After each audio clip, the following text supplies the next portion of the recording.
You. Yes, you. How are you? You know that the tech you use every day is driven by certain values? Platforms that select your news, apps that recommend you products, gadgets that monitor your health. I work hard to bring you what you need. But my processing power has an insatiable hunger. And that hunger uses a great deal of our planet's resources. Do you think it's sustainable? The next 10 years matter most to stop irreversible climate change, prevent nature loss, and reduce pollution. 10 years to protect your future on Earth. I'm not just a convenience. I'm a choice. Every moment, every day. Mobile phones, fast internet, cloud computing, artificial intelligence, extended reality, predictive analytics, Internet of Things, blockchain. You have the tools to save the planet. The need for fundamental change is more urgent than ever. It is more possible than ever. The United Nations Environment Programme is working with partners, from government to the private sector, with a new values system, to accelerate digital transformation. Building a digital ecosystem of planetary data, shifting markets and consumer behaviors, driving digital literacy and capacity building, to achieve a sustainable planet, in the digital age. You. Yes, you. You've got this.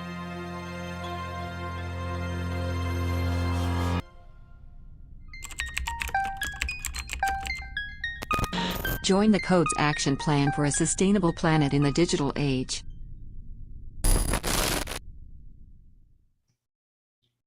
Hello, everyone.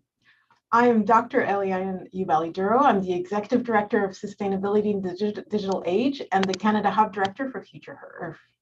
On behalf of the Coalition for Digital Environmental Sustainability, as co-champions, I'm delighted to welcome you to the UNEA 5 side event, where we will be presenting key messages from the Code's draft action plan, A Sustainable Planet in the Digital Age, which is being co-designed with our community of over 800 members to shape recommendations to enable alignment of the vision, values, and objectives of the digital age with sustainable development, to mitigate negative impacts of digital technologies and ensure that digitalization itself is sustainable, and finally, to accelerate innovation that advances environmental and social sustainability. A quick housekeeping points I'd like to share with you. There will be an opportunity for responses to the panel from member states and other UNEA stakeholders immediately after the panel discussion. To make statements or ask questions, please let us know your name and country or organization in the chat so that we can give you the floor after the panel discussion. For all participants in general, please use the Q&A function for questions to the panelists. There will also be a chance to reflect on the implementation process of the action plan through a Mentimeter survey after the panel discussion. A link to that Mentimeter will be shared in the chat. On the agenda today, we will hear from the acting United Nations Secretary General's Envoy of Technology, Assistant Secretary General Maria Francesca Spatorizano, and the German Federal Minister of the Environment, Nature Conservation, Nuclear Safety, and Consumer Protection, Steffi Lemke.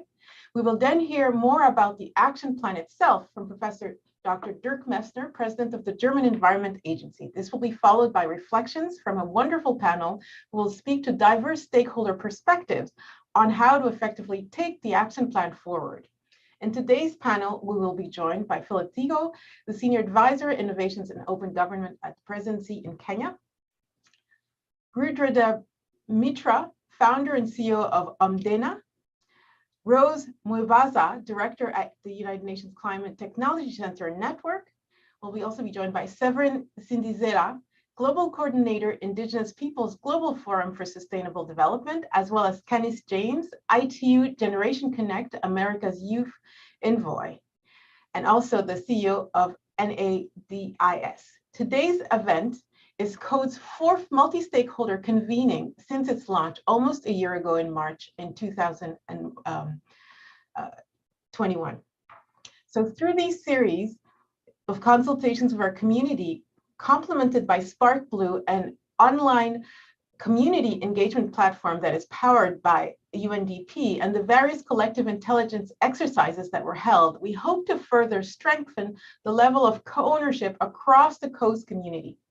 We are taking our time to review and process all the inputs we've received and continue to receive through these consultations so that they can be well reflected in the finalized action plan.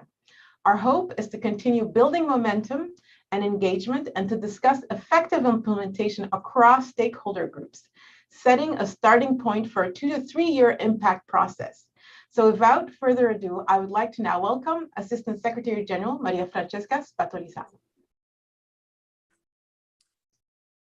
Thank you very much, Your Excellency, Minister Steffi Lemke. Dear colleagues, ladies and gentlemen, thank you for inviting me today to address this important event. The COVID-19 pandemic has made crystal clear to all of us that while digital technologies hold great promise and potential, we must also pay urgent heed to the risks and challenges they represent. And no other area is more evident than that of the environmental sustainability, where our increasing dependence on digital technology has profound environmental consequences. Indeed, during our February roundtable discussions earlier this month of February, many CODES community members had stressed the need for urgent action to mitigate the energy consumption and digital waste that has resulted from digitalization. And some of you may have heard me saying this before, but it is important, I think, that I share these thoughts again with you, this broader UNEA audience today. So through his roadmap for digital cooperation and now his common agenda report, the United Nations Secretary General has repeatedly called for greater global steerage of our digital future. In particular, it has identified the protection of the environment and the governance of digital technologies as the two greatest challenges of our time. Our collective efforts to address the nexus between these two is thus of profound importance. The Secretary General has now also called for a global digital compact as an outcome of the Summit of the Future foreseen for September 2023. The compact is, I would say, once in a lifetime opportunity to bring together member states, the private sector, and the civil society to reach an understanding of the key principles for a more open, free, and secure digital future for all. Here in New York, member states are beginning discussions on how to realize this common agenda, including the compact. And we are also preparing the ground to listen and consult with global processes, organizations, and coalitions on what exactly this digital future they want should look like, and thus what should go in the Global Digital Compact. So this is an opportunity, I think, a very much important opportunity for CODES to feed your work into the compact, using this to call for greater awareness of the correlation between digitalization and the environmental impact it has, as well as to forge stronger collaborative actions towards digital environmental sustainability. Thanks to the tireless work of the champions, CODES efforts in support of the Secretary General's roadmap for digital cooperation have been exemplary, particularly your commitment to inclusive and engaged multi-stakeholders. And you can build on this and catalyze greater multi-stakeholder partnership, concrete actions as well as your draft action plan lays out. And the Global Digital Compact, as I said, to be concluded next September, can therefore be an opportunity for CODES to lend many of these initiatives and ideas by building the necessary momentum and support over the next few months, particularly among the member states. This is why these discussions taking place today at UNEA are so timely and important. in building understanding commonalities ahead of the next year Global Compact. Indeed, CODES multi-stakeholder community is a strong coalition to advocate for the common principles and elements of digital environmental sustainability, ensuring that this is given the attention it deserves at the Summit of the Future. Finally, and possibly most importantly, I want to stress that your broader work to identify concrete actions, good practices, real ways to assisting countries will help promote real changes on the ground and to people's lives. Digital transformation and environmental protection cannot be considered two sequential stages. Both processes should be advanced simultaneously. We must continue to emphasize the link between environmental sustainable digitalization and global connectivity, digital capacity building, and ethics. And I congratulate you all on the good work you've done so far and look forward for the finalization of the action plan and CODES contributions to the discussions in New York around implementation of the Secretary General's roadmap and now his common agenda. I thank you for your attention. Thank you very much, Francesca. So I would like now to welcome Her Excellency, German Federal Minister for the Environment, Nature Conservation, Nuclear Safety, and Consumer Protection, Steffi Lemke, to share a few remarks. Thank you very much for the warm welcome. Ladies and gentlemen, colleagues, the global community is at a critical juncture in the final decade of implementation of the 2030 Agenda. All forces for global sustainable development need to be mobilized. There is still a lot to do. So far, digitalization has mainly accelerated raw material consumption. It has also sped up economic processes that are still largely based on fossil energy. However, when deployed wisely, digitalization can be a key factor that promotes sustainability and increases efficiency.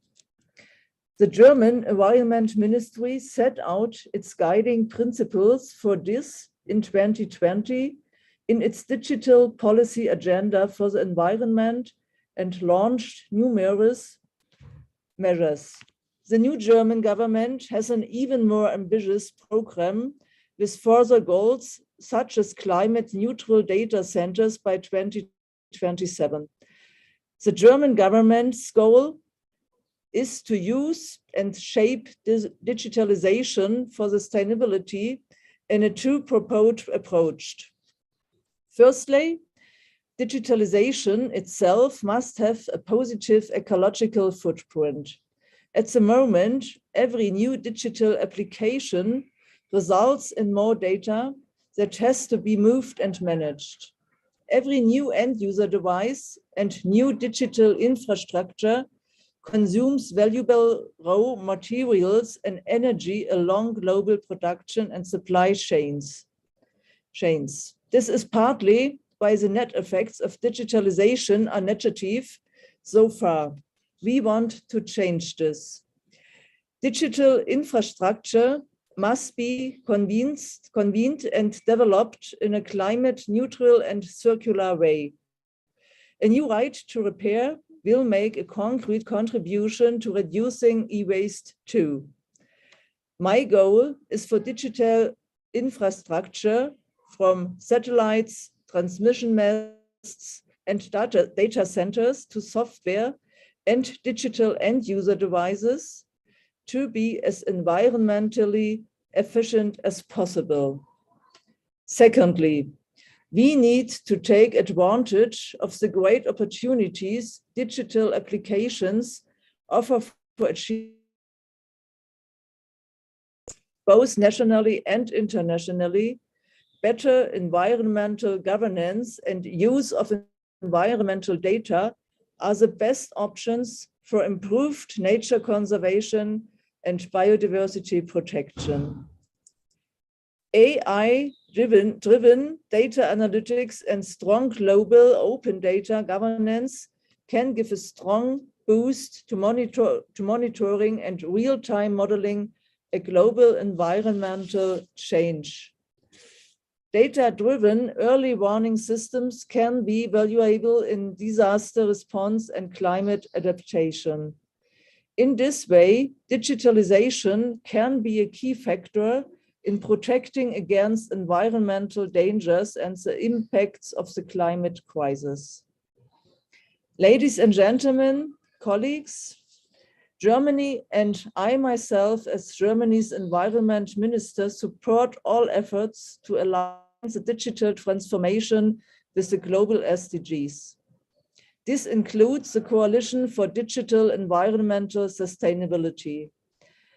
The CODS Codes Action Plan for a Sustainable Planet in the Digital Age is a valuable contribution to further developing UN Secretary General Guterres' roadmap for digital cooperation in the direction of environmental sustainability. The process towards a global digital compact in 2024 is a particularly relevant forum for this. The Stockholm Plus 50 conference this year and the Summit of the Future in 2023 should be used to promote digital innovations within the planetary boundaries and for a sustainable planet. Germany is ready to take on responsibility. I am certain that many other UN member states can be motivated to make significant contributions to support the Secretary General's roadmap. Thank you. Thank you, Your Excellency. I would like now to invite Professor Dr. Dirk Messner, President of the German Environment Agency, to present key messages from the action plan and impact pathways. Thank you, Eliane. We have prepared some slides. If you could put the slides first. Very good. So then we can drive into the presentation. So first of all, thank you very much, Minister Lemke, for your presentation and for your commitment to move into the direction of sustainability in the digital age. And thank you very much, Maria Francesca, for your welcome words and your introductory part into the overall theme. What I'm going to do now before Eliane is moderating the panel where we are going into the discussion, I would like to highlight some aspects of the action plan itself. So let's start with this. Martin, could you give me the second slide? Yeah. So my first points here for the first slide are the followings. I mean, in the environmental community, Maria Francesca, we have been debating this several times. No? We are having a debate for 10 years now about the great transformation towards sustainability, great transformation. And what we are taking into account now is that there is a second great and fundamental transformation of our societies, our economies, the international system. And this is what is often called the digital revolution. No? And we are perceiving that these might be the two fundamental drivers of deep change in our societies and economies. And for the sake of the SDGs, which we are implementing since 2015, and the Paris Agreement and other environmental compacts, we need to bring these two fundamental trends together. And it is astonishing if we look back, if you remember 2015 when we celebrated the SDGs, you will see that the digital dimension is not well embedded in the sustainability theme, and therefore the need is so urgently, so to bring these two major trends together. The second slide, which I would like to discuss for a second, is that, as Minister Lemke already mentioned, there is significant material about the risks of digital trends, environmental risks also. On the other hand side, most studies are also showing that there are significant digital opportunities to enable and trigger sustainable development and sustainability transformations. The important thing is that there is no automatism between the two. So we have to shape digitalization towards sustainability. We have to learn to govern sustainability towards sustainability. And this is actually the background and the starting point. This is the basis for our work as a CODIS community to move into this direction. The action plan is committed to contribute to this kind of debates. And as Eliane already mentioned, this is not the work of our 5-6 co-champion organizations. This is the work of an inclusive process. Maria Francesca, you emphasized this, no? Of different outreaches. We tried to build a community of actors and stakeholders, helping us to reflect about these very important questions in the context of the CODIS community. And we had several occasions to do so. We as CODIS participated in last year's United Nations General Assembly debate about digital cooperation. We had a conference of the CODIS communities mid last year in 2020 in the summer months to debate about the action plan, which we are now having as a draft, all of us in front. So an inclusive process, this is what I wanted to mention. The action plan offers a narrative. How do we think about the relationships between digital transformations and sustainability? How to think about pathways towards a digital sustainable society. And we offer very concrete recommendations how to build the missing links between the two transformation processes. And we try to contribute with this action plan to important political processes worldwide. The UN processes have been mentioned by Maria Francesca already. And Maria Francesca, we are so grateful that we can cooperate in such a trustful way together for the last 2 years already, and that we are taking part in the debates in the United Nations context in all the discussions about the digital compact and the next steps to do in this regard.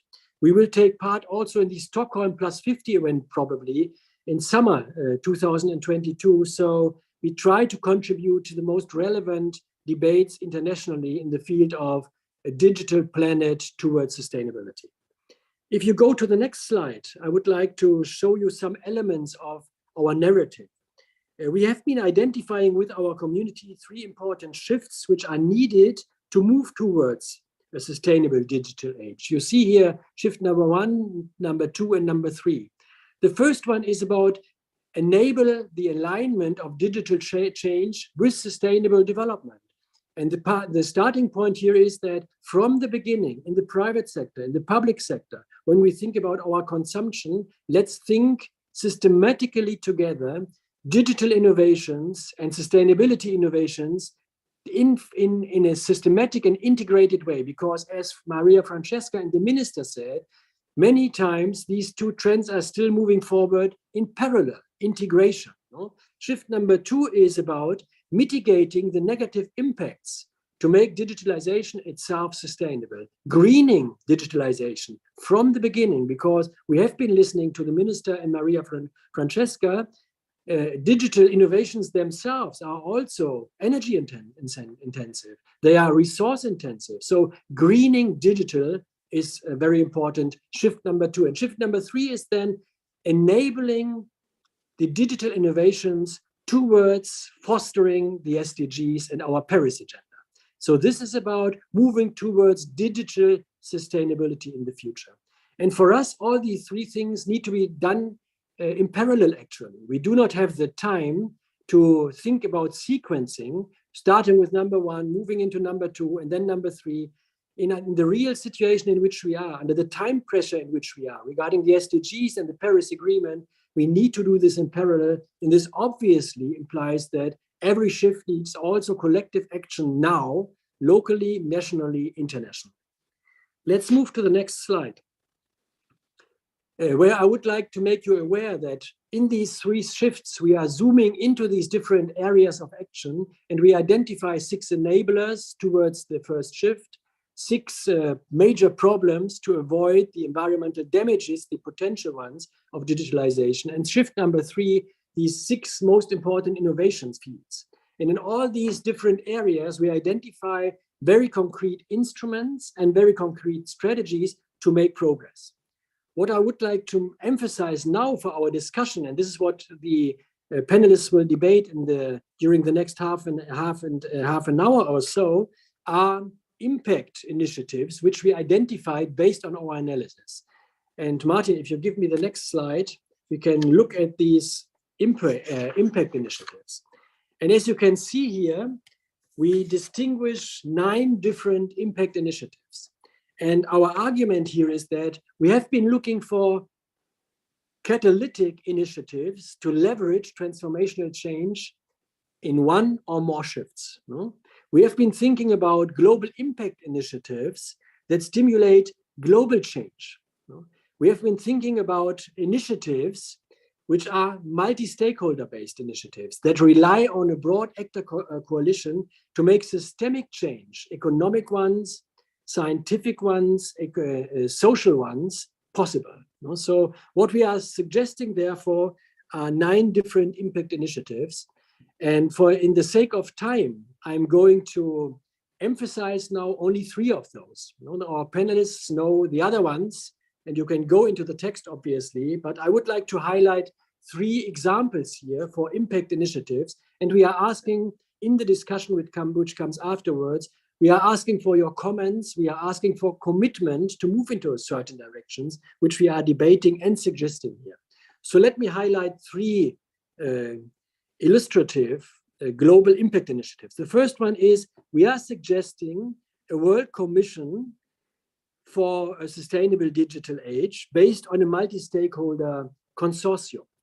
And such a World Commission would, on the one hand side, develop a narrative for sustainability in the digital age. It would explore key policies and key standards, infrastructures, investments, and governance frameworks needed to make progress in this direction. And it would provide guidance, legitimate guidance, because it would be based on a multi-stakeholder process on a very high level for the Global Digital Compact process. Maria Francesca, this is what you talked about. And then, of course, overall, for the United Nations, the Secretary General, UNEA, member states, the private sector, civil society organizations, and best practices in this regard, analogies which we have been having in mind when we suggest now this World Commission, are 3 very important reports and documents which we have been having and developing in the past, which have been very influential to shape structures. No? The first one from 1980, the North-South report, the Brand Commission, so reordering the country, the interrelationships between the northern part of the world and the southern part of the world. Very important document which has been influencing United Nations processes. 1987, the Brundtland report, which tried to figure out how sustainability in a growing global economy with a growing global population could actually look like. And we all know that this report, based on a global commission, has been having many impacts. No? And the last report, which I wanted to mention here, Our Global Neighborhood, the report of the Global Governance Commission in 1995, Maria Francesca, so rethinking international politics, the role of the United Nations and international cooperation in general. So this is one impact initiative which we are suggesting. The second initiative which I would like to emphasize is the Research and Education Initiative for Digital Sustainable Development. And for a second, in the sake of time, I will emphasize the research dimension, but the educational part is as important as the research part, obviously. Such an initiative would bring together the sustainable digitalization, the sustainable research community with the digital community. We have been discussing in the codes community so often that these are still 2 separate communities working into different directions. So a global agenda to bring a new community together would be so important. No? It would invest this initiative in a knowledge revolution for sustainability in the digital age. And it would, of course, develop specific agendas towards a digital sustainable world on specific issues like decarbonization and digitalization, circularity and digitalization, energy system development and ecosystem protection and digitalization, dematerialization of production and consumption.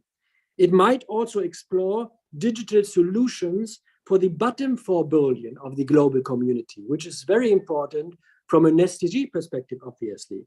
We also had best practices from the past here. We also had analogies from the past here. Many of you might remember the World Climate Research Program. Many of you might remember the Biosphere Program. Many of you might remember the International Human Dimensions Program. All of them took place and have been initiated in 1986, and they've been finished in 2015, organized by the International Council for Science. And actually, these big initiatives and global agendas have been creating the sustainability research community which we rely on today in all our work on the SDGs. So we need something similar in the field of digitalization for sustainability, because we do not have this agenda still, and we do not have the research community around these agendas globally, and we need those urgently. UNESCO, the International Science Council, Future Earth, UNEP might be drivers of such a process. So my last point, it goes in a different direction. It goes into sustainable procurement and infrastructure pledges. So the idea here is we needed to trigger investments into sustainable public procurement of digital infrastructures and services. All countries around the world are now investing in this field. No? You all know this from your own backgrounds, from your own member states. So infrastructure investments, digital infrastructure investments, digital tools investments are growing rapidly in the global economy. So we need, on the one hand side, to develop rapidly sustainability standards for digital infrastructures and digital services, public ones and private ones. And we needed commitment of governance to align their investment in the digital field, which are growing rapidly from the beginning, from now on, with sustainability standards. This would have a large leverage effect in terms of moving digital innovations into a sustainability direction. Drivers of that, OECD could come up to our minds, the European Union could be a player in this, the G7 or G20 constellation could commit to this goals, the Sustainability Digital Infrastructure Alliance could play a role here. These are only examples. So this is the third and last illustrative case which I wanted to mention, and I'm coming to my last slide and to my last two sentences. Martin, please, the next slide. And what you are seeing here, which is still a bit unclear to identify, is a actor mapping. I'm having David Jensen in front of me. David, we are working together in this field for 3-4 years now. When we started to meet for the first time in my office then in Bonn, where I was the vice rector of the United Nations University, we started to discuss that there are no actors in the field. Where are the stakeholders who are going to discuss and reflect upon digitalization and sustainability and bring these two major trends together? What you can see here is an actor mapping. And what we can say today is that the number of actors working in this field is huge. No? So our idea is, and of course we would like to discuss this, how could we work even better together in this new universe of actors moving into this direction?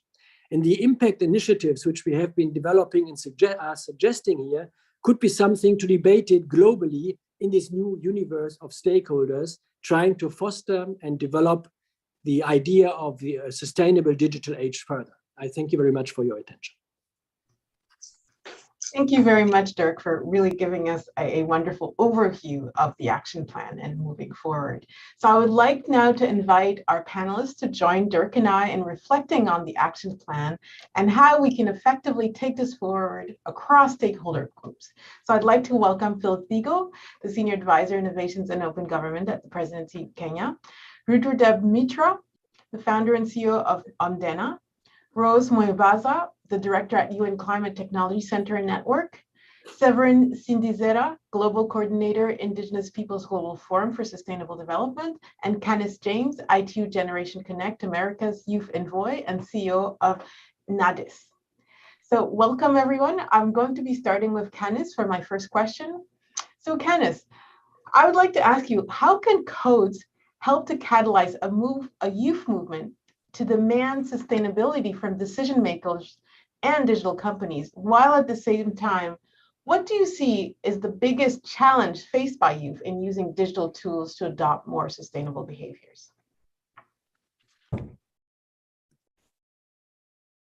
Hi everyone, good day, and thank you so much for having me on the panel. Hello, can you hear me? Yes, we can hear you.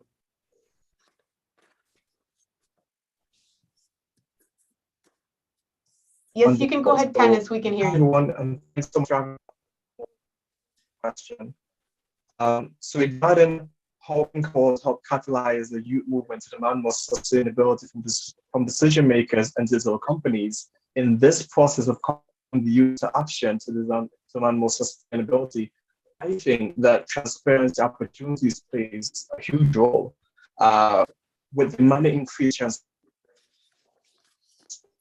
from what decision makers and digital companies aren't doing on sustainability and making that information more accessible, bring it to the forefront like a badge, I think it becomes much harder to ignore for the youth to ignore and much easier for them to become a part of the sustainability movement. I'm a part of like innovation lab and SDG advocacy groups locally, and those intersecting with sustainability and digitalization has been fostering and creating youth leaders to promote and champion these kind of issues. And the second question is in terms of what challenges that we face in adopting and utilizing the tools for more sustainable behaviors. And I think one of a lot of concerns that youth have pushing sustainable behaviors on digital platforms and so forth. The difficulty in terms of being brought forward as a partner in manufacturing and pushing forward a shared vision of how these digital tools are utilized to create a shared connected future. And so I think it's great. One of the things that Generation Connected Americas does, for example, in terms of bringing youth to the forefront and engaging them as meaningful participants in crafting and advancing that vision for digital tools for a more sustainable future.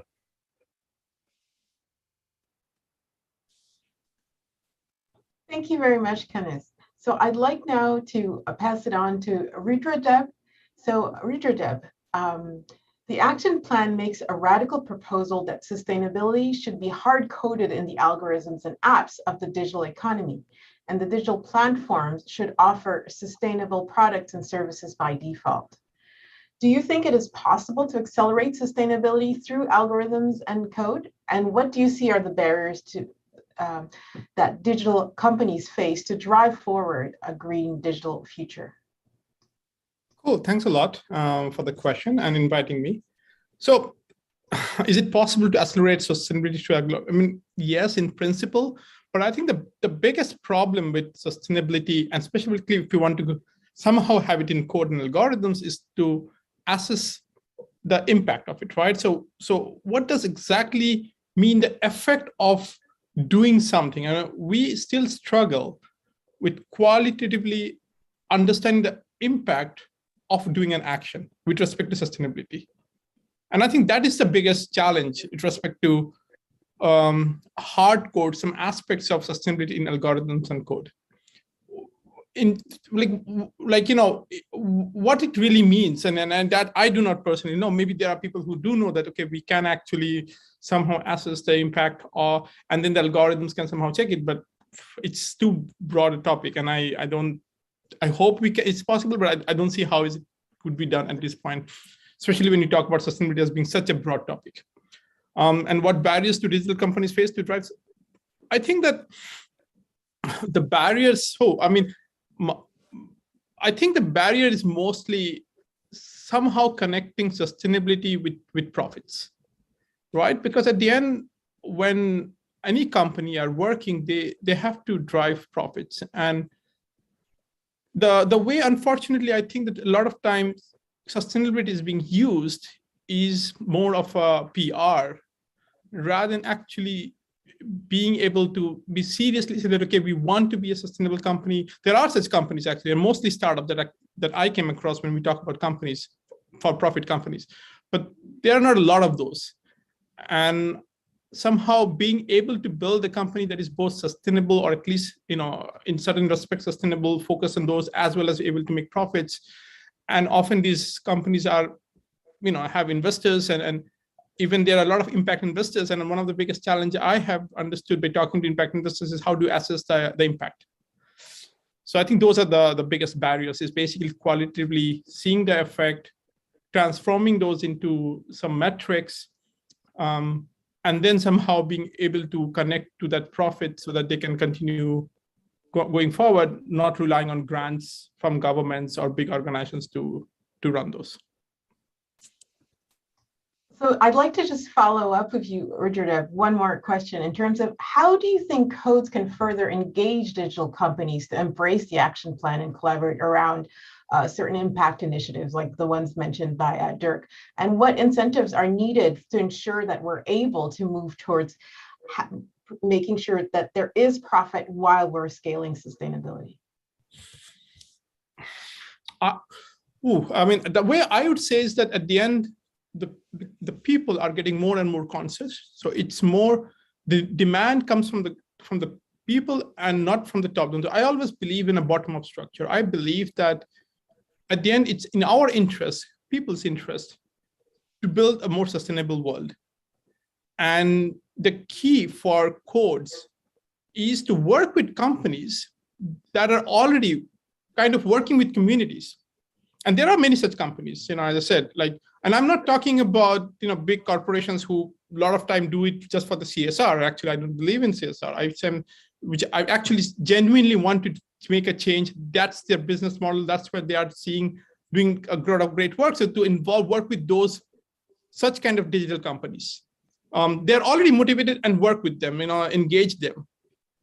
And kind of the incentives, they are already incentivized to do those things. I don't think they need a lot of incentive.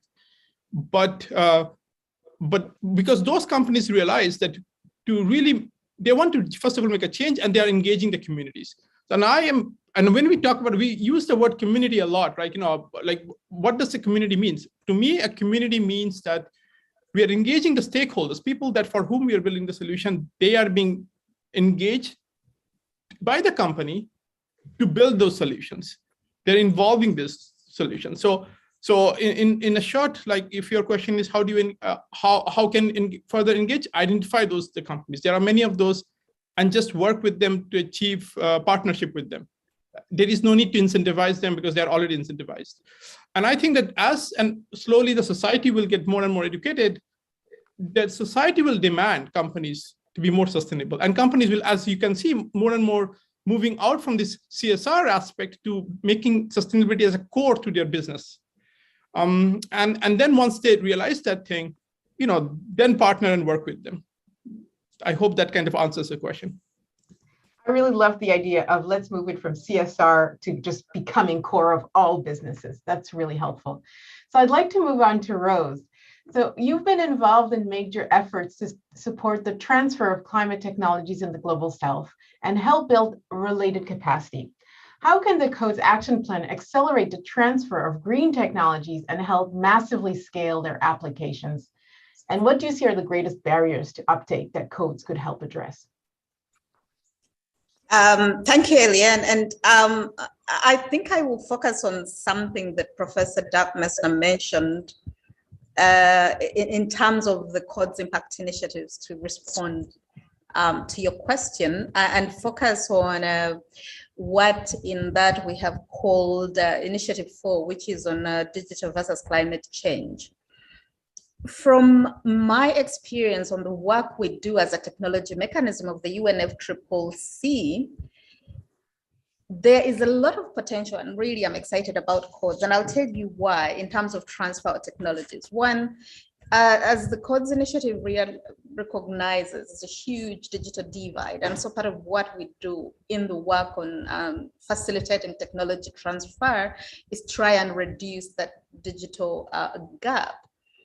And so we do that in several ways. I'll give you an example. Right now, we have operational projects in 107 countries. And one of the things we do is work with them in setting up systems of national innovation, because it must start in order for us to achieve sustainability by 2030, which is not a lot of time.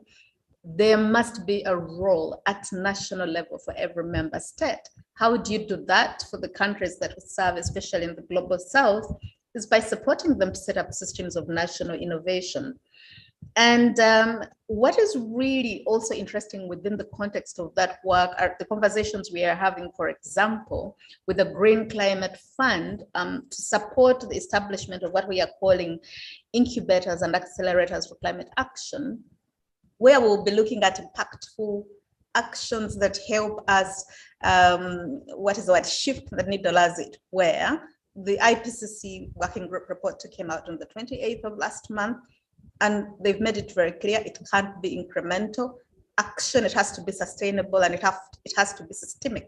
How do you do that? Again, enabling action at national level at scale through systemic changes. So again, that is something that we are looking at. And here we're looking at both greenhouse gas emissions reductions, maybe carbon capture sequestration, but also creating resilience at national level, because climate change is not just a future event that we are hoping will happen in 100 years. It is here, it's now, from Europe, what we saw the last summer, to Asia and Africa. The impacts are here and now, and technology can play a leading role, especially digital technologies. And so it's no wonder now that within the context of the conversations we are having in the UNFCCC that is gaining momentum is the issue of loss and damage. It's really about the massive impact at societal, but also at economic level that we are experiencing because of that. And so lastly, one of the things therefore we are doing is working with the developing countries that we are mandated to support to harness these digital technologies. A lot of it is about creating understanding of what really this means for sustainability, and then the applications of these technologies in the day-to-day work we do. So I'll give you a fine example on what we are doing. For example, one of the outcomes of COP 26 in Glasgow was agreement on the Article 6, which is on the rule book on transparency. One of the best ways for us to ensure transparency across the board globally on reporting on climate action within the nationally determined contributions is using digital technologies. And one of the best things we can use is blockchain technology applications. So we've been training member states on the potential of distributed ledger technologies for providing transparency in, in reporting and meeting their obligations as agreed upon under Article 6 in the rule book that was a Paris rule book that was agreed upon in Glasgow. Another example again is carbon markets, which require reliable reporting and verification processes in order for them to have integrity. And then also monitoring, because countries do have an obligation to report. Again, we've been providing capacity development for countries and training to show them how they can use digital technologies and also blockchain technologies to achieve that. So we have been telling member states that the distributed ledger technology systems can in fact deliver a digital infrastructure to existing and emerging markets that can allow them to achieve the objectives of the Paris Agreement. To the barriers that you asked, I think Doug did highlight some of them, but from our experience, definitely the digital divide.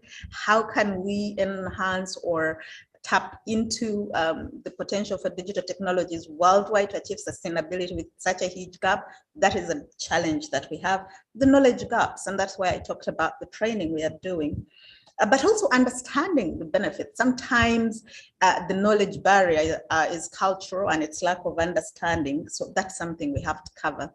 And the other we've had in our trainings, the conversations we've had, is something that the minister mentioned, the climate smartness of these digital ecosystems. They are energy intense. So how can we use them without further contributing to the global climate challenge we have? So that is also something that we are looking at. And then energy. Working for the UN and sitting in Copenhagen, it's not easy to see, but where I come from in Africa, there's a huge energy gap. We cannot promote digitization for sustainable action with such a huge energy gap, because we do need sustainable energy for that as part of the global sustainability agenda. And lastly, I want to talk about this. In recognition of the fact that we are part of UNEA, you know, the global, we've just reached, I think, what has been called an important milestone in the global agenda to eradicate plastic. So whether it's for aquatic or terrestrial ecosystems, we now know it's one of the most deleterious products we use on the planet. And for environmental sustainability, one of the things we've had the opportunity to do in contributing to this discussion is the proposal for a technology forum regarding options for dealing with global plastics. So as we look to developing this international treaty to deal with plastics, I think it's very important. So plastics, it's going to be critical because we are looking at technologies for recycling, for reuse, for managing waste generally across the value chain. And of course, we always have to remember that plastics are in fact part of the value chain of oil, the fossil fuel industry challenge that we globally have. And that is something that we have to bear in mind when we are having that conversation. So those are my quick and longish comments, Eliane. Thank you. Thank you very much, Rose. So I would like to now pass it on to Severin. So Severin, one of your contributions to the action plan was to emphasize the need for technology access and technology transfer to Indigenous communities. Can you tell us more about the top priorities of Indigenous groups in terms of using digital technologies for environmental sustainability? Okay, thanks so much. And also, I'm sorry about electricity here in Burundi, but I see the electricity come back again. When I have problem in speaking, you're going to see that I have problem. About Indigenous people, we appreciate this initiative of action plan in digitalization age is for add the value of Indigenous people. But we want to raise here some issues and also some solution. What we need as Indigenous people is to have access to the digital technologies. For example, the Indigenous people need to improve their income from renewable energy. Renewable energy could be a point of Indigenous people because from renewable energy, electricity, they could make some activities like trades, like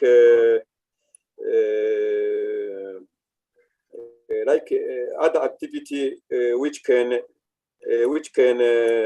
bring us income. The second, in Africa and out of Africa, we see many West in the city. Indigenous people could also contribute by recycling waste, but we need the transformation in our chain because when we don't have this, it's difficult to make transformation. From transformation of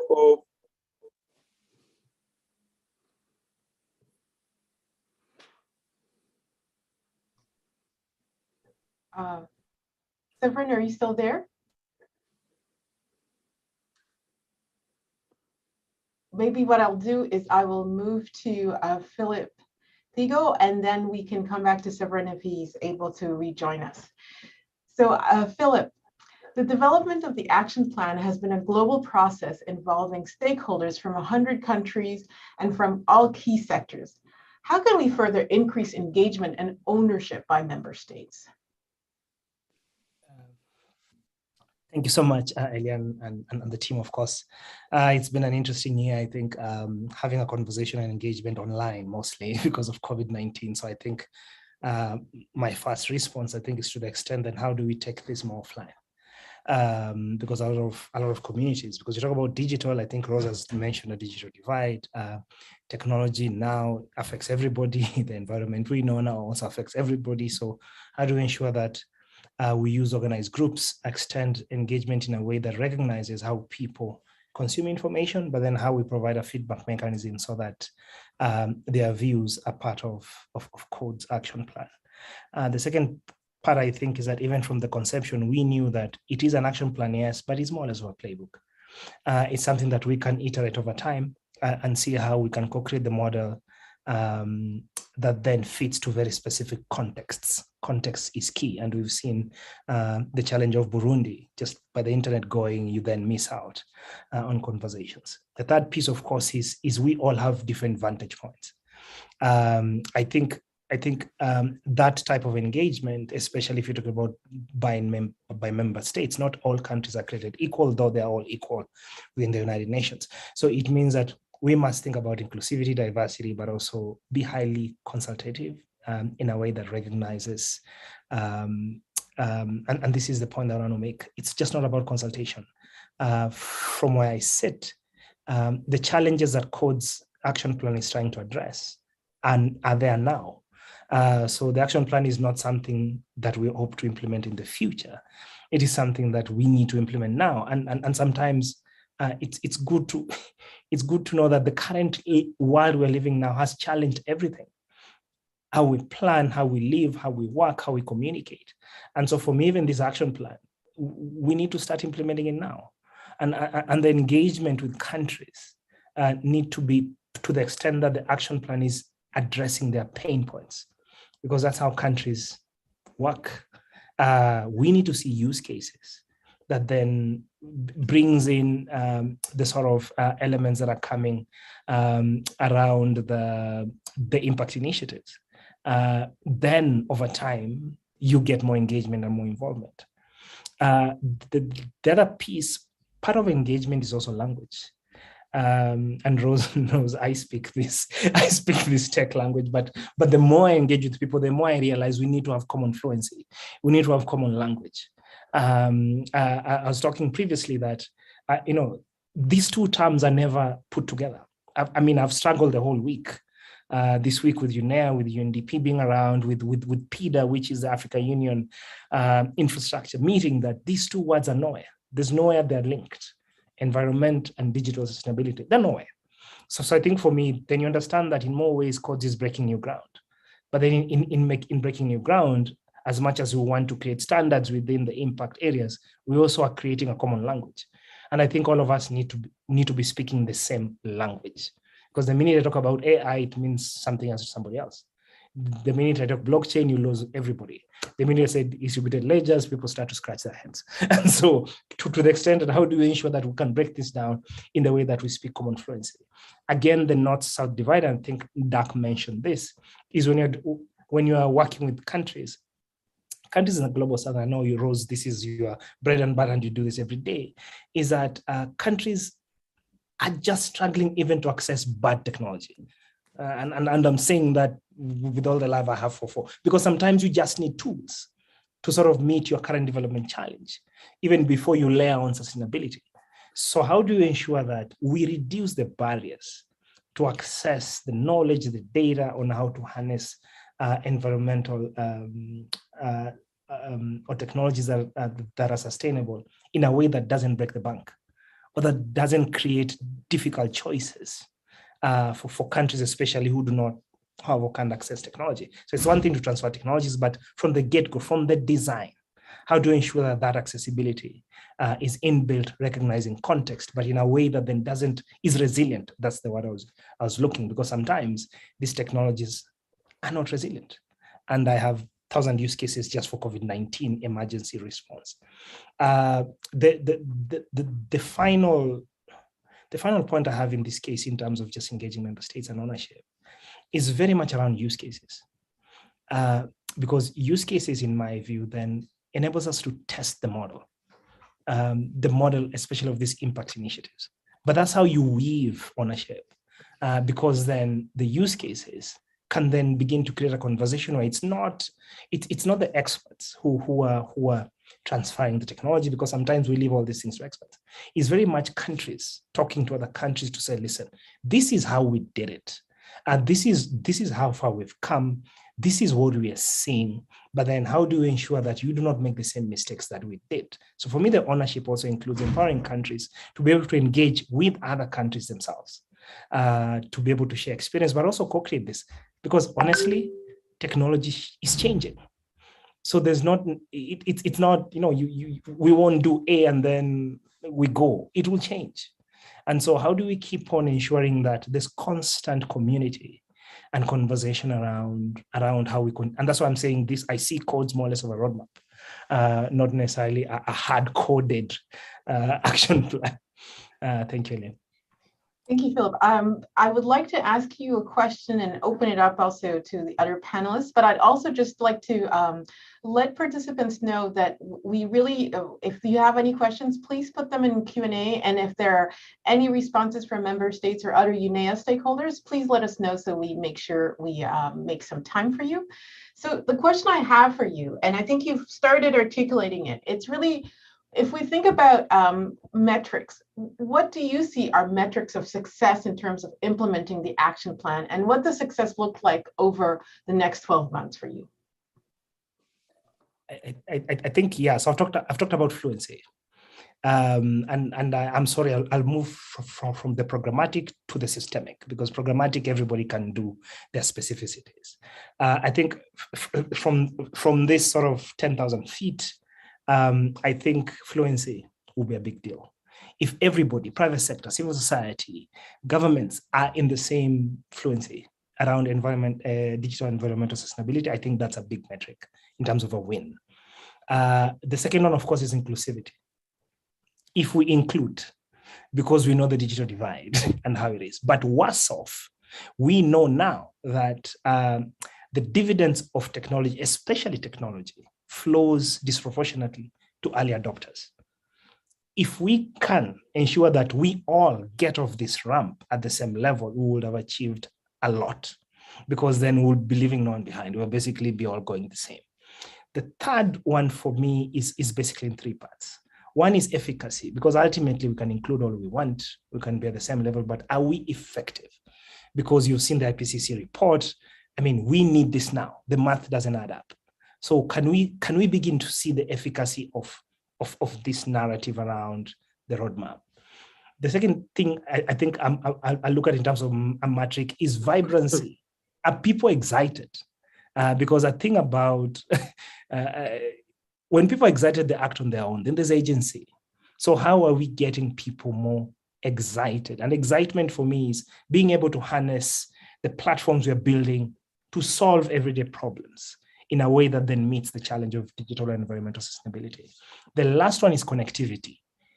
If people work together, as I said, these two bits don't connect. Can we see more connections between sectors, between silos, so that we're beginning to sort of deliver in a way that is more connected? I think for me, that would be a good metric. And really, I want to take this so that you can then, every context, every country, every subsector, every NGO can use the same metrics. And then let us figure out how that contributes to a whole, delivery model that then speaks to this at the global stage. Thank you. Thank you, Philip. I just want to know if there are any other panelists or Dirk who'd like to just also chime in on this issue of success and metrics over the next 12 months. Okay, Rose's hand is up. Rose, please. Thank you. I just wanted to add that policy and the normative as an enabler, it speaks a little bit to the advocacy that creates agency, but one of the things we're learning from our experience is that having the right policy and enabling environment will enable the diffusion of the technologies or general information that we need for sustainability, especially the digital technologies. We know the transformational power of digital technologies because we've seen what it has done for the financial sector. So that is not in question. So for sustainability, how do we generate the same level of momentum? One of the enablers that we know we have to is the policy and regulatory framework. Very quick practical example. One of the countries I won't mention that we're working with frequently suffers from droughts and food shortages. And we had a perfect technology for precision agriculture that would allow them to produce en masse and be able to deal with the double challenge of droughts and food shortage. Then it turns out their regulatory environment classifies unmanned aerial vehicles or drones as military hardware. And so there are no exceptions for them to access the technology. It took us a bit of while first to work with them to review their policy and regulatory environment to now classify different technologies and their applications so that they are allowable for civilian use, including agricultural technologies. But this is common in many countries. So it is therefore important as part of the work that we are doing. And I think for UNEP, this is something that we do very well, working with countries to understand the importance of having that enabling environment. And as the IPCC tells us, half of these technologies are available on the free market. The others, we have to innovate them and we have to access them through commercial, options. But the inability to access them because of lack of infrastructure and the other things, but mostly because of a policy or regulatory environment, is something we can support countries with. Thank you very much, Rose. This is a really important part of what is it we need to stop doing to ensure we can move in the direction we need to go. So those are really important points in terms of how do we ensure the policy enabling framework. In order to engage all of participants, I'd like to pass it on to David so we can go through a Mentimeter survey. So David, on to you.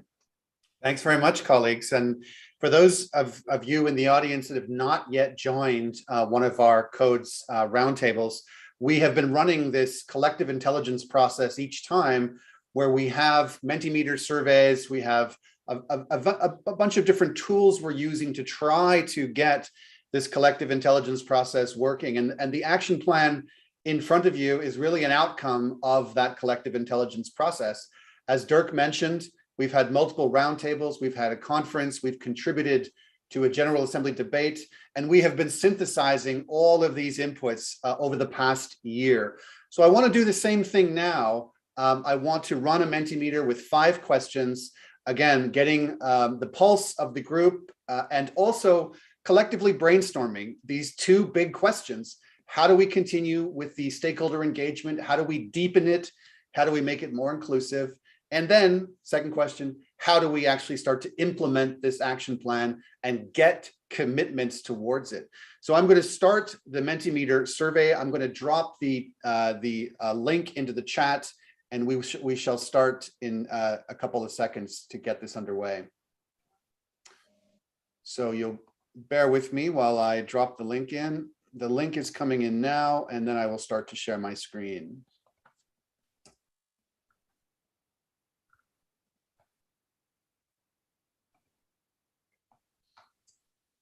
I hope everybody can see my screen. For those that do not have access to the link, if they want to open up their mobile devices to a web browser and go to the website www.menti.com, the access code is 49189938. So you can either go in through the website and the access code, or you can go in through the link that I shared in the chat.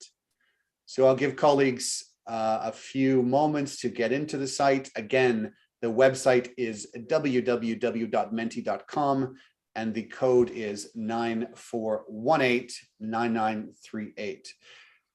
So I hope colleagues are now in. I have 5 questions to poll against the group, and let's get started.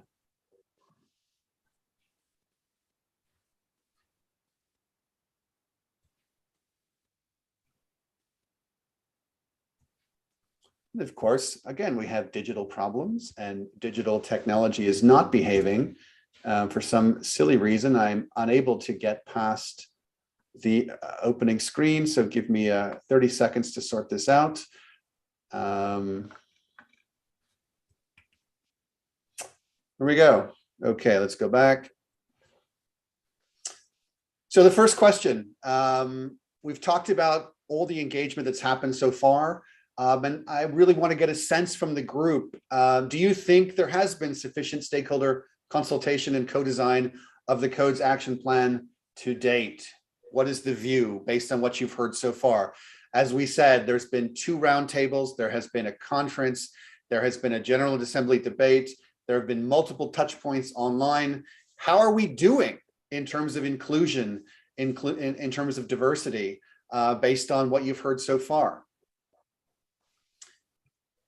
I'm obviously very happy to see where the audience is landing on this. I do think, and I think the rest of the code's co-champions think that while we have done a lot, we can still do much more. And so the next question is really going to help us understand, how can we further deepen the level of engagement so far? One of the core values we keep going back to is inclusion and diversity, inclusion, diversity, inclusion, diversity. And we really want some ideas here on how to achieve that. So if you could please brainstorm together, everybody that's in the Mentimeter, give us some ideas. How do we continue to deepen this process? We've done well so far, but we still feel that more can be done. So please, let's have some further ideas in this collective brainstorm. And I can see some ideas coming in. These are very helpful. Bring in private sector too. I'm really happy actually that private sector is probably around 20% of the code's membership of 1,000 people. So definitely there is a lot of private sector contributing already. Obviously there can always be more, but they're definitely engaged and definitely part of this process. I think one of the ideas that came up earlier was the idea of stakeholder-specific roundtables or stakeholder-specific consultations, and I think that's a really good idea that we have to explore. Having consultations with private sector, one-to-one, with member states, with civil society, with indigenous groups. We keep doing it sort of collectively, and maybe it's time to break it up into more stakeholder-specific. So I think that's a great idea. Engage with big tech. Yeah, as I said, big tech is already engaging in codes. Maybe not deep enough, but they're there. Microsoft, Google colleagues, Amazon. We have different colleagues from across the big tech world contributing. So definitely, these are excellent ideas. Thank you so much. A lot are coming in, and this is really, really helpful. We'll reflect on these. We're going to run another consultation process for the next couple of months. And the hope, as we mentioned, the hope is to then finalize this action plan and publish it, present it, launch it at the Stockholm Plus 50 conference in June. So that's the roadmap ahead. Let's move to the next question. So Dirk talked about these 9 impact initiatives, and the question is, do you think these impact initiatives represent the most critical needs in order to accelerate the use of digital technologies for sustainability? Do you like what has come out of this process so far? Do you agree with these 9? Or do you disagree? Do you think we're way off base in what we've put forward? We'd love to hear back from the group on where you stand with respect to these impact initiatives. As Dirk mentioned, these are really meant to be transversal, moving across all the shifts, and really focusing on kind of systemic level change, right? How do we start to change the key drivers and the key systems in the economic side and the social side and the technology side? So that's what we're aiming to achieve with these impact initiatives, is systemic level change. But we really need feedback, from the codes community, from the international community. Are we on the right track? And how do we continue to refine these to really reflect the needs out there? So again, I'm seeing from the results a tendency towards agree, more so than strongly agree, but definitely it looks like by and large, there is good agreement that we're on the right direction, but there are also some disagrees. And the next question is a chance for those who disagreed or those who want to offer other ideas. So what big idea is missing? Right? What have we missed in our impact initiatives that you think are, so fundamental for systemic change that you'd put them in there? So let's have a brainstorm, a collective brainstorm around this idea. So anything that we've missed, big ideas that you want to put forward that are missing from these impact initiatives. Label, I'm assuming that means eco-labeling and labeling products and services with the environment and climate footprint. That's definitely an idea we've been talking about a lot, actually, in codes. And certainly it's embedded in one of the impact initiatives. Maybe we have to bring it up more, but we fully agree that that is a key idea. And citizen science, of course, that is fundamental, actually. And there's a multiple of impact initiatives that would rely on inputs from citizen science to be taken forward. Maybe we don't have citizen science strongly enough mentioned, and we'll have to look to see, but we completely agree that that is critical. You can see lots of fantastic ideas coming in. Digital for circular economy, I think that is fundamental. We had that as a standalone impact initiative at one point in the draft. It has been taken out, but we may need to consider putting it back in. I think it underpins so many of them that we didn't know if it was a standalone or cross-cutting, but there you go. But fantastic number of ideas coming in. Consumer empowerment, I see that's a huge one. That ties in with labeling. That actually ties in with circular economy. It ties into everything. Empowering consumers with information about the products and services to enable them to take better decisions is sort of fundamental to what Codes is trying to do. I'm going to continue to the last question in the interest of time, but thank you for all these ideas. Final question, the big question of the day, and this is kind of the question that Philip was putting forward and Rose as well. How can Codes catalyze specific stakeholders to lead specific impact initiatives and make concrete commitments? How do we get that pledging process, that commitment process, that political leadership process moving ahead, right? How do we do it? We can have all the great ideas in the world, but if we don't have leadership of those ideas, nothing happens. So what is the best role Codes can play to catalyze that leadership and really identify ways, concrete ways to move forward these impact initiatives? The floor is open again for contributions, for big ideas. We had some good ideas from Philip, and Philip, I loved what you said about, we can't wait for the action plan. We have to do things now, and doing things now and finding use cases and demonstrating value will actually be the best way to take that action plan forward. Fantastic insight, Philip, on how the world actually works. So thank you so much for that. I can hear somebody trying to come in over the mic. Is that somebody trying to come in with a comment? No, okay, it's probably just a artifact. But lots of good ideas coming in. I'm going to let this stay open for a while longer, because this is the big question of the day, right? How do we get leadership? How do we get investment?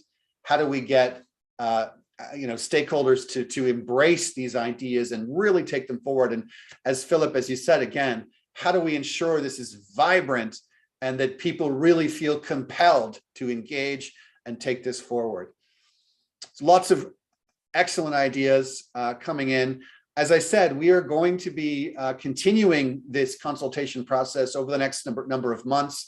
We will drop the email address for the consultation process into the chat. But if you have ideas, please share them on how do we actually convert these impact initiatives into reality, right? And get leadership going forward. We will stop the Mentimeter exercise there. I thank everybody for their engagement and participation. I'm going to do a final open-ended comments. If there's anything you want to say at the very end to Codes, to each other, to anything, please, this is an open slide for any further ideas. But thank you again. This is very much what we love to do, is to get stakeholders contributing ideas and really co-designing the action plan and really conducting massive global scale collective intelligence. So thank you so much. And I will hand it back to you, Eliane. So thank you very much, David. So just again, thanks to David Jensen, coordinator of the Digital Transformation Task Force at the United Nations Environmental Program, for guiding us through this Mentimeter. This was really, really helpful. So we are getting close to, we are about 11 minutes to closing, and I would just like to pick up on Philip's last comments around the need for the metrics of success and what Rose has touched on in terms of the importance of the enabling policy frameworks, making sure that the barriers to moving forward and connecting sustainability and digitalization are removed to ensure we have the right governance and policy frameworks at the meta level and the micro level to move forward in ways that ensure importance of fluency, inclusivity, efficacy, vibrancy, and connectivity for people to work together. And as we know, our interconnectedness has been challenged for the last 2 years through the pandemic, and in the positive in terms of how we've been able to accelerate innovation in terms of a vaccine, and how we can take that level of fire and innovation and collective intelligence and bring it to this interface of connectivity around digitalization and sustainability is really critical. What I would like is if there are any last comments around this idea of success metrics, and for the panelists, if they want to come in, I would welcome a very brief 30-second intervention around what would efficacy, vibrancy, connectivity look like for digital companies, indigenous groups, or youth movements. So please raise your hand so we can see you if you have any comments. What I would like, while we wait to see if there are any comments, what I would like to just share with all of you is really the importance that has been shared with all of us from the comments. Francesca started out in terms of the critical importance of how this work aligns with the compact and ensuring that we all collectively work together and engage member states as we move forward. Dirk was very engaging in terms of giving us a sense of the action plan. And Her Excellency, the Minister of Environment of Germany, was very eloquent in terms of the need to engage at state level and talked about Germany's engagement around this interface of climate neutral data centers and having this ambitious goal of getting there by 2027. I see Severin has his hand up. Severin, we'd love to hear from you before we close. Okay, thank you so much. What I want to add is about indigenous people rights during implementation of this action program. Because about indigenous people rights, we need to integrate this principle about free, prior, and informed consent, because this principle is very, very important when we want to talk about digital sustainable for to safeguard our environment. Also, I want to support this connectivity by to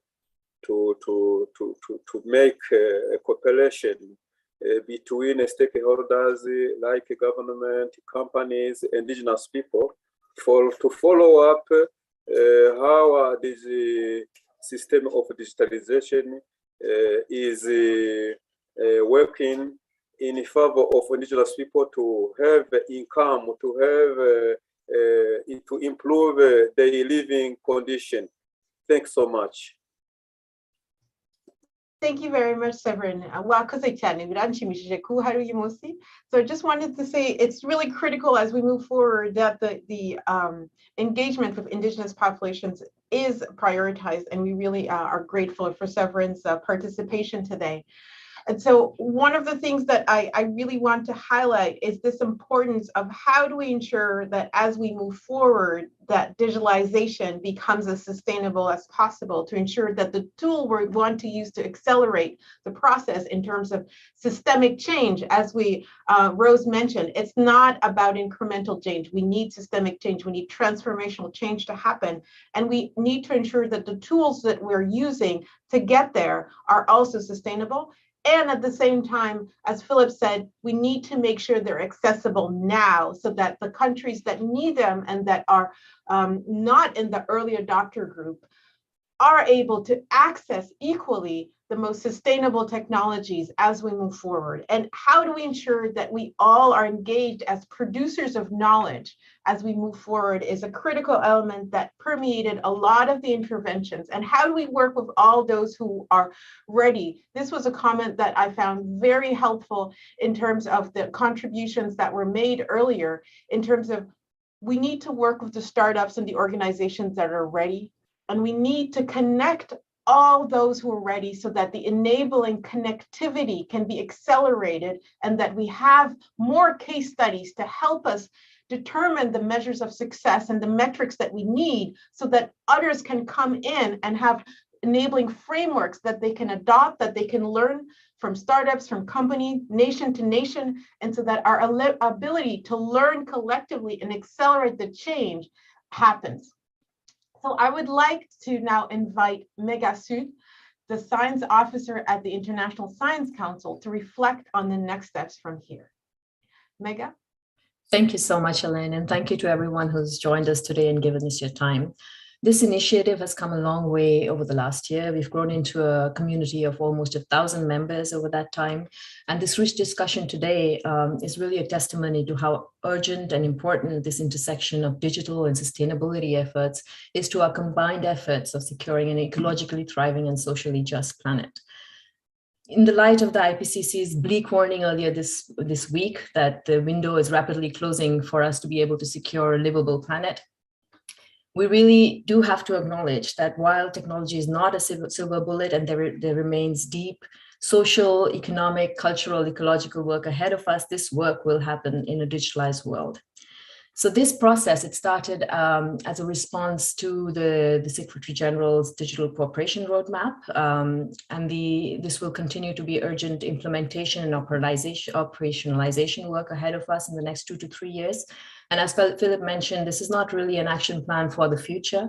This is a playbook, it's a living document, and it's something that we have to do now and prioritize and work for in the next few months and years. So what's next for CODES? The idea is to take this action plan with all of your input to Stockholm Plus 50 and present it around Stockholm Plus 50 for public commitments under the action plan framework. And then we want to take it to the Summit of the Future in 2023 with early results, information, lessons learned, priorities, ultimately to feed into the Global Digital Compact, as mentioned before. So there are also other milestones around the way. There's the Internet Governance Forum, there's the World Science Forum. So this will be really intense work for the next few months and years. So if you're not part of the Spark Blue page for CODES already, I urge you to sign on. This is one way you can get regular updates. You can feed into our activities, actively participate in giving us information, providing us feedback, helping us course correct, be more diverse, more inclusive, making sure that we do what was mentioned today on the panel, that is respond to the very diverse needs and pain points of people around the world while working towards a very universal goal of making sure that we have a sustainable digital planet. So thank you very much. I'll hand back now to Eliane to close the meeting. So thank you very much, Megha. So this has been a really productive session. I would like to thank everyone for participating, our panelists, our honorable speakers. This has been a very engaging opportunity for us. As we said earlier, the CODES Co-Champion will continue to integrate all your input as we move forward. We aim for this work that we do collectively to continue to be as participative as possible. Many of you, in terms of your Mentimeter, showed that you're engaged and happy with our engagement, and we are not ever satisfied. We always want more engagement from our communities and more capacity to be able to listen into your thoughts and ensure that we integrate your points of view as we move forward. We thank everyone for all of the links shared in the chat. All the information that you share with us is really useful as we materialize the action plan and scale the case studies we can move forward with. So it's been a pleasure for all of us to be with you today. And we thank all of you who've taken the time to go through the action plans and have sent us your comments, have participated in the Mentimeters and the thought exchange. And we look forward as we move towards Stockholm Plus 50 to continue to engage with all of you. And we thank everyone and wish everyone a wonderful week. And we also wish continued innovation, excellence, and engagement for all of us towards a planet where all of humanity can prosper and live in harmony with nature, and may health be with all of you. So we thank you for all your engagement today. And on behalf of all the co-champions, I would like to close this event. And I thank Dirk that I now see, and Her Excellency Minister of Environment from Germany, Francesca, representing the Secretary General's Tech Envoy's office as Assistant Secretary General. So I thank everyone for their participation, wishing you a great day, and see you on our way to Stockholm Plus 50. Looking forward to engaging in the meantime. Thank you.